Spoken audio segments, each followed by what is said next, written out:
whatever, and then it was swinging like this.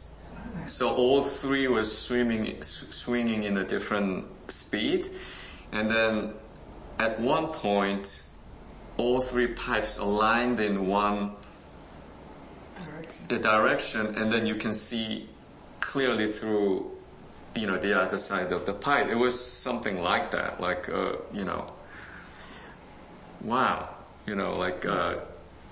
this is my destiny. Strange way. It sounds like kind of corny, but that's how I felt in this space. And I don't know. It's funny that instead of seeking for different jobs, a lot of my friends, like very talented people from the school, they moved to New York, and then they gave up making art. They found different jobs, and so for me, still it's a mystery when that experience happened when I was having a very difficult time. So that's something that I wanted to tell you before we get into the other topic. Yeah. And is that more often that you, at one moment, while you're not sleeping, you see an image or images come together that makes you to know what you have to do, or was it just once that it happened so clearly?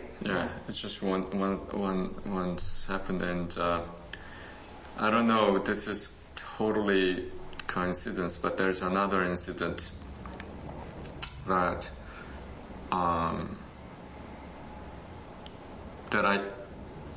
it was during when I was making a piece for the Public Art Fund.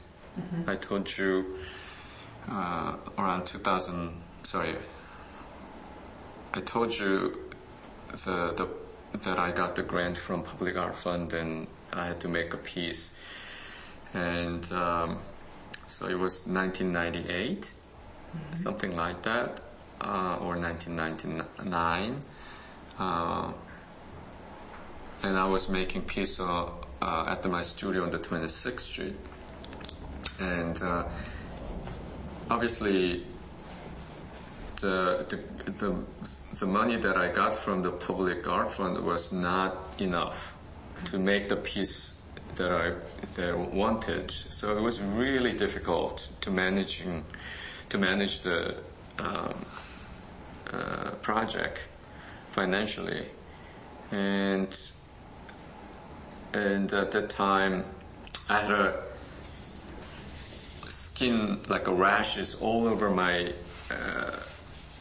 legs and skin because of the material that I was using. So it was an allergy. So it was not just me, my assistant had that allergy from this the rubber for the mold. I was casting something, and it's a polyurethane, and it was so itchy. I couldn't. I mean, it's just horrible. And then it was summer, and you see this rashes all over. So I was just dragging myself from here to the studio one Sunday morning, and somewhere in between 9th and 10th Avenue on the 23rd Street, it was south side of the 23rd Street, there was a homeless guy sitting on the pavement, and I was just passing by, and then he looked at me and said, "Everything will be all right." And I wasn't quite sure he was talking to himself or to me, but I felt he was talking to me. And then he repeated, "Don't worry, like everything will be fine." And that was such a strange experience, because it just felt that he was reading my mind or something, or understood this sort of situation that I was in, and I wasn't sure whether I could complete the project. You know, I was just so tired, and the deadline was approaching, and the neighbors, the neighbors near the studio were complaining about the noise that I was making at the studio. You know, it's just a lot of things were not working for my favor, you know, at that time. But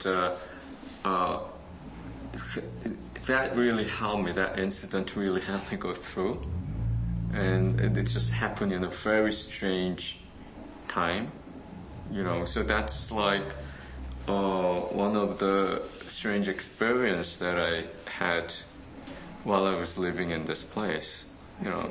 Yeah. So. So back to Rebecca. Yeah. So. Maybe you can tell yourself that there was another student who fell in love with your work. That'd be maybe good to start from there. Yeah. So. We went to same school. She studied musicology. She was at the music school at Yale, but we didn't know each other. But her closest friend at school was an architecture student, and art and architecture share the same building.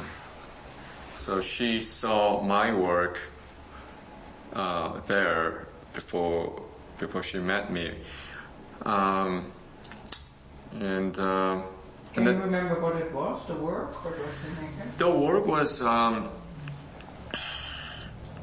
it was a wallpaper made out of tiny little faces, and I made that piece when I was a student there, and I think she probably saw my thesis exhibition.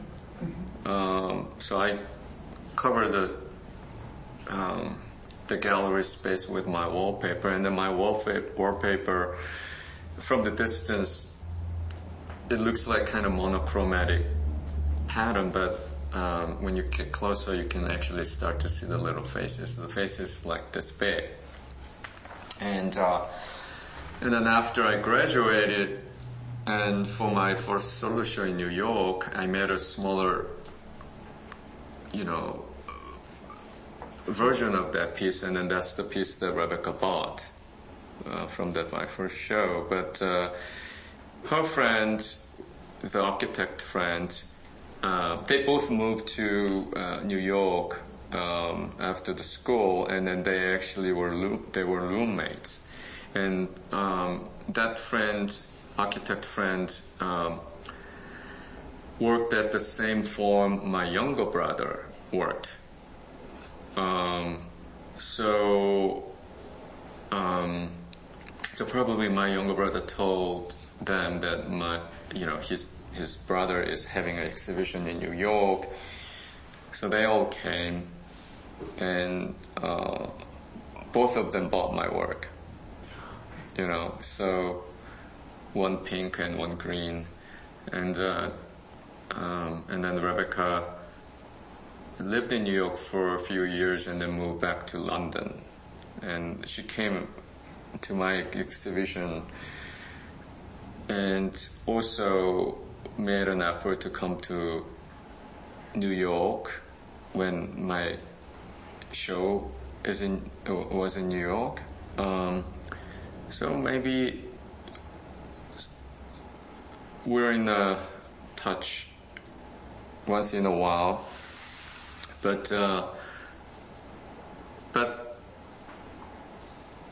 the probably end of 2007.